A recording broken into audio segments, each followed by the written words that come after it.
Dining table پر ہاشم مبین کی پوری family موجود تھی۔ کھانا کھاتے ہوئے وہ سب آپس میں خوش گپیوں میں بھی مصروف تھے۔ موضوع گفتگو اس وقت امامہ تھی، جو اس ویکنڈ پر بھی اسلام آباد میں موجود تھی۔ بابا، آپ نے یہ بات نوٹ کی کہ امامہ دن بدن سنجیدہ سے سنجیدہ ہوتی جا رہی ہے؟ وسیم نے قدرے چھیڑنے والے انداز میں امامہ کی طرف دیکھتے ہوئے کہا۔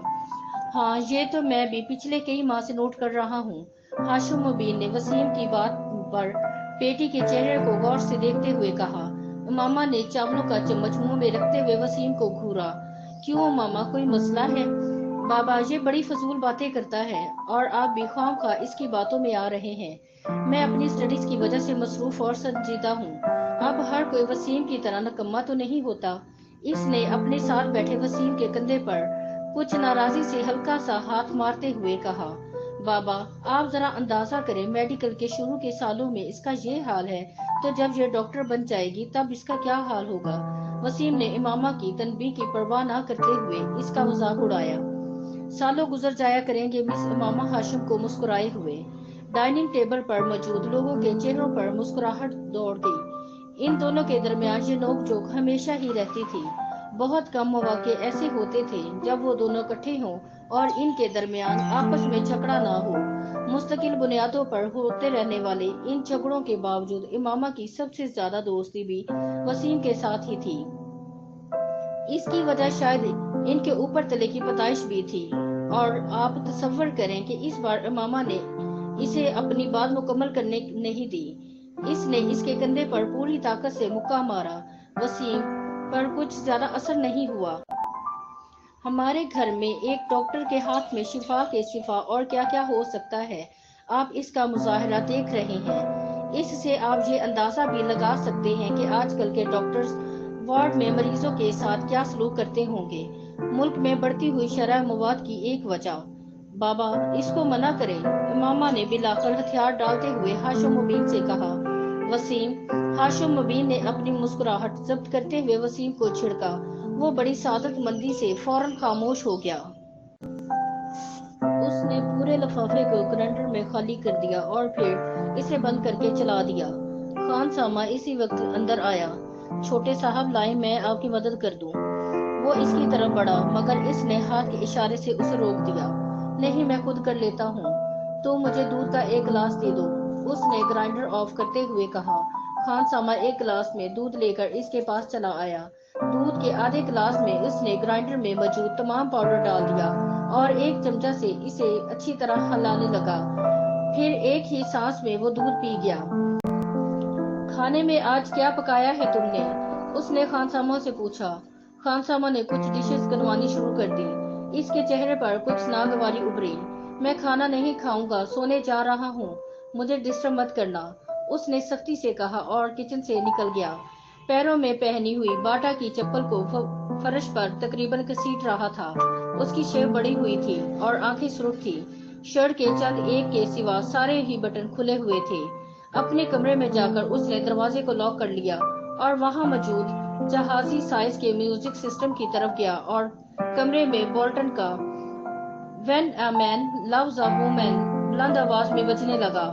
وہ ریموٹ لے کر اپنے بیڈ پر آ گیا اور اوندھے منہ بے ترتیبی کے عالم میں لیٹ گیا۔ اس کا ریموٹ والا بایاں ہاتھ بیڈ سے نیچے لٹک رہا تھا اور مسلسل ہل رہا تھا۔ اس کے دونوں پاؤں بھی میوزک کے ساتھ گردش میں تھے۔ کمرے میں بیڈ اور اس کے اپنے حلیے کے علاوہ ہر چیز اپنی جگہ پر تھی۔ کہیں پر کچھ بھی بے ترتیبی نہیں تھی۔ کہیں پر گرد کا ایک ذرہ تک نظر نہیں آ رہا تھا۔ میوزک سسٹم کے ساتھ موجود دیواری شیلف پر تمام آڈیو اور ویڈیو کیسٹیں بڑے اچھے طریقے سے لگی ہوئی تھی۔ ایک دوسری دیوار میں موجود ریکس پر کتابوں کی ایک بڑی تعداد موجود تھی۔ کونے میں پڑی ہوئی کمپیوٹر ٹیبل سے آیا تھا کہ اسے استعمال کرنے والا بہت آرگنائزڈ ہے۔ کمرے کی مختلف دیواروں پر ہالی ووڈ کے ایکٹرز اور وہاں کے بینڈز کے پوسٹرز لگے ہوئے تھے۔ باتھ روم کے دروازے اور کمرے کی کھڑکیوں کے شیشوں کو پلے بوائے میگزین کی کاٹی گئی کچھ ماڈلز کی نیوڈ تصویروں سے سجایا گیا تھا۔ کمرے میں پہلی بار داخل ہونے والا دروازہ کھولتے ہی بہت بری طرح چونکا، کیونکہ بالکل سامنے کھڑکیوں کے شیشوں پر موجود وہ تصویریں چند لمحوں کے لیے دیکھنے والوں کو تصویریں نہیں بلکہ اصل لڑکیاں نظر آتی تھیں۔ ان تصویروں کو وہاں لگاتے ہوئے ترتیب کا خاص خیال رکھا گیا تھا۔ میوزک سسٹم جس دیوار کے ساتھ موجود تھا اس دیوار پر گٹار سے کچھ فاصلے پر پیکولو فلوٹ اور اوبوے بھی لٹکائے گئے تھے۔ اس کمرے کے مکین کو یقیناً میوزک سے گہری دلچسپی تھی۔ بیڈ کے بالکل سامنے والی دیوار میں موجود کیبن میں ٹی وی موجود تھا اور اسی کیبن کے مختلف خانوں میں مختلف ٹرافیز اور شیلڈز بھی پڑی ہوئی تھی۔ کمرے کا چوتھا کونا بھی خالی نہیں تھا۔ وہاں دیوار پر مختلف ریکٹس لٹکے ہوئے تھے۔ ان میں سے ایک ٹینس کا تھا اور دو اسکواش کے۔ ان ریکٹس کو دیوار پر لٹکانے سے پہلے نیچے پوسٹرز لگائے گئے تھے اور پھر ریکٹس اس طرح لٹکائے گئے تھے کہ یوں لگتا تھا وہ ریکٹس ان کھلاڑیوں نے پکڑے ہوں۔ ٹینس کے ریکٹ کے نیچے گبریلا سباٹینی کا پوسٹر تھا، جبکہ اسکواش کے ایک ریکٹ کے نیچے جہانگیر خان کا پوسٹر تھا، جبکہ دوسرے ریکٹ کے نیچے روڈنی مارٹن کا۔ کمرے میں واحد جگہ جہاں بے ترتیبی تھی وہ ڈبل بیڈ تھا جس پر وہ لیٹا ہوا تھا۔ سلکی کی بیڈ شیٹ پر پوری طرح سلوٹ زدہ تھی اور اس پر ادھر ادھر چند پورنوگرافی کے غیر ملکی میگزین پڑے ہوئے تھے جن میں پلے بوائے نمایاں تھا۔ بیڈ پر ایک پیپر کٹر اور کاغذ کی کچھ چھوٹی چھوٹی کنتریں بھی پڑی ہوئی تھی۔ یقیناً کچھ دیر پہلے وہ ان میگزین سے تصویریں کاٹ رہا تھا۔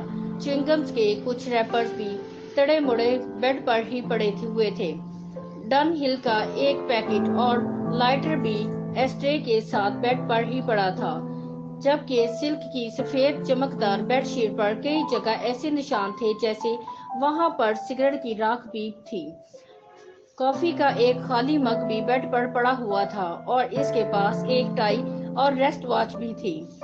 ان سب چیزوں سے کچھ فاصلے پر سرہانے ایک موبائل پڑا تھا جس پر یکدم کوئی کال آنے لگی تھی۔